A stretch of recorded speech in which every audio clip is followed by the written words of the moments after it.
আসসালামু আলাইকুম ভিউয়ার্স, সবাই কেমন আছেন? আশা করি ভালো আছেন। আজকে বৃষ্টি ভেজা রাতে আমি নিজের হাতে সিঙ্গাড়া বানিয়ে খাবো। আপনারা দেখতে পাচ্ছেন, প্রথমে আমার আটা নিয়ে নিয়েছি। এরপরে একটু লবণ, কালিজিরি ও তেল দিয়ে আটাটা মাখিয়ে নিলাম।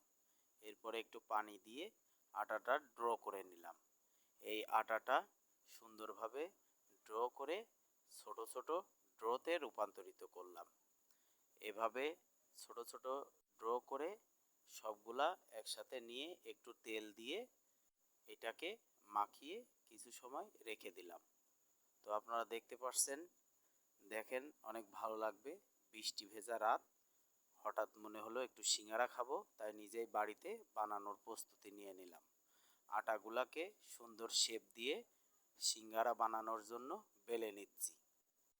আপনারা দেখতে পাচ্ছেন আমার আটা বেলাটা। আমি সব নিজের হাতেই করি, বাসাতেই বানিয়ে খাই। সাধারণত ভাজা পোড়াটা বাইরে থেকে খাওয়াটা আমার খুব এত পছন্দ না, এই জন্য আমি বাড়িতেই বানাচ্ছি।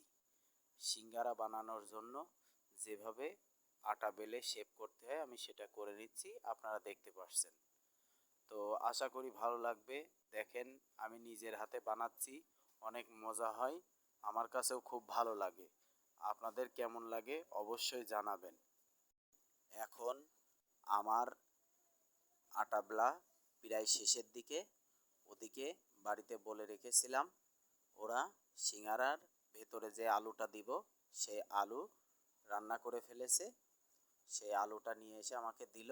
দেওয়ার পরে আমি পানি দিয়ে সুন্দরভাবে সিঙ্গারার শেপ দিয়ে আলুটা সিঙ্গারার মধ্যে ঢুকিয়ে সুন্দরভাবে মুড়িয়ে নিচ্ছি। আপনারা দেখতে পাচ্ছেন কিভাবে আলুটা ভেতরে ঢুকালাম আর মুড়িয়ে মুড়িয়ে নিচ্ছি। তো সিঙ্গারা আমার বানানো প্রায় শেষের দিকে। আপনারা দেখতে পারলেন, এভাবে আমি সিঙ্গারার শেপগুলো দিয়ে দিয়েছি। অনেক সুন্দর হয়েছে আমার কাছে মনে হয়। আপনারাও বলবেন আসলে কেমন হয়েছে। আশা করি ভালো লাগবে। এইবার আমি সিঙ্গারাগুলো নিয়ে তেলে দিয়ে দিচ্ছি। আপনারা দেখতে পাচ্ছেন গরম তেলের মধ্যে সিঙ্গারাগুলো দিয়ে দিয়েছি। সিঙ্গারা হওয়ার মতো পজিশন আসলে আপনারা বুঝতে পারবেন সিঙ্গারার কালারটা আস্তে আস্তে চেঞ্জ হচ্ছে। এখন তেলের উপরে, গরম তেলের উপরে সিঙ্গারাগুলো আমি উল্টাই দিচ্ছি। অনেক সুন্দর কালার আসছে। আস্তে আস্তে বোঝা যাবে এখন এই কালারটা কীরকম করতে হবে। আপনারা যদি এই সিঙ্গারাগুলো বাসায় ভাজেন, এই কালারটার দিকে অবশ্যই একটু নজর রাখবেন। আপনারা দেখতে পাচ্ছেন সিঙ্গারা হয়ে গেছে। এখন এগুলা নামিয়ে নিচ্ছি। নামিয়ে নিচে সবগুলা নিয়ে নিলাম, নিয়ে চলে আসলাম রুমের মধ্যে। এখন খাওয়ার পালা।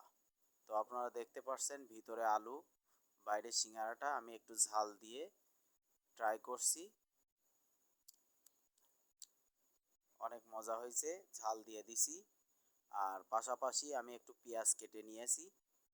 একটু মোটা মোটা করে পেঁয়াজ নিয়ে সিঙ্গারাটা আমি পেঁয়াজ দিয়ে খাই। আর আমার বাড়িতে ঝালটা বানানো থাকে, মাঝে মধ্যেই আমি এগুলা খেয়ে থাকি। তো অনেক মজা লাগছে আমার। তো অনেক স্বাদ লাগলো, আপনাদের খাওয়াতে পারলাম না। তবে আপনারা যদি কেউ বলেন আমি অবশ্যই খাওয়ানোর চেষ্টা করব। আসেন, আমার বাসায় দাওয়াত থাকলো, অবশ্যই আসলে আমি বানিয়ে খাওয়াবো। এটা আমার তো কিনে আনা লাগবে না, শুধু বাসাতে কিছু জিনিস থাকলেই আমি এগুলা বানায় কমপ্লিট করতে পারি। তো বন্ধুরা চলে আসুন, ধন্যবাদ।